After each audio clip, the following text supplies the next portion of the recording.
Switching gears, talking about some guys having some breakout season, starting off with the Raiders' Josh Jacobs. Jacobs 143 yards, 3 touchdowns in Sunday's win over the Texans. Back-to-back games with 140-plus rushing yards. Now, we know the Raiders declined his fifth-year option.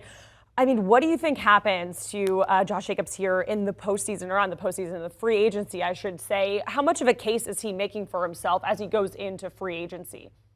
So I was just going to read you a couple of texts that I got from a Raider source this morning on the situation with Josh Jacobs. And one of the things that they said about him is that he's the best player on the team. They include that with him and also Davante Adams, who they obviously feel, can, continue to come along. And for this particular source, and I'll contextualize it to say it's not a decision-making source, but somebody, relative to the team, saying that they feel it would be a no-brainer to go ahead and extend him. You mentioned that they did not opt to give him the fifth-year option. In the last 3 games, he's been averaging over 140 yards. But then this source said that Josh Jacobs averaging 140 plus equals wins, and that they feel like their passing game runs off of their run game. And so this is what you need. And that's why it breaks down, and that they should be continuing to go with the 20 plus carries that he's been getting in the last 3 games, which has obviously contributed to upping the rushing production.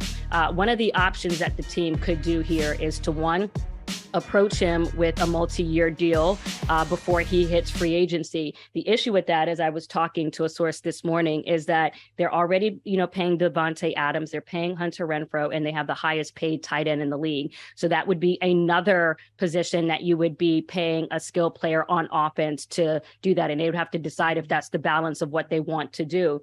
The other thing would be to franchise tag him, which essentially would guarantee that you would have him for at least another year, because the likelihood that another team matching on that would require 2 first-rounders, which is typically what does not happen because no team is giving 2 first-rounders for a tag player. So that's why in that situation, sometimes teams can opt to do a sign-and trade, which is what the Packers did with Davante Adams last season by tagging him and then conducting a sign and trade that ended up having Davante Adams leave from Green Bay and going to the Raiders.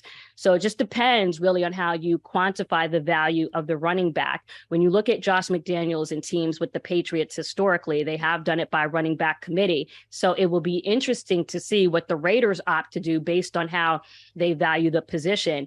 But if he goes into free agency, when you're looking at the running back market right now, with Christian McCaffrey having the highest average at 16, and then players like Ezekiel Elliott and Dalvin Cook after that with 15 or what have you, how much could he go up from being on a 4-year, $11 million deal, a $4-year, $11 million deal off his rookie contract? And the franchise tag probably going to land him around $10 million if they opt to do that, relative to what he could get in free agency when you look at the top of the market being at 16 right now and how he could do.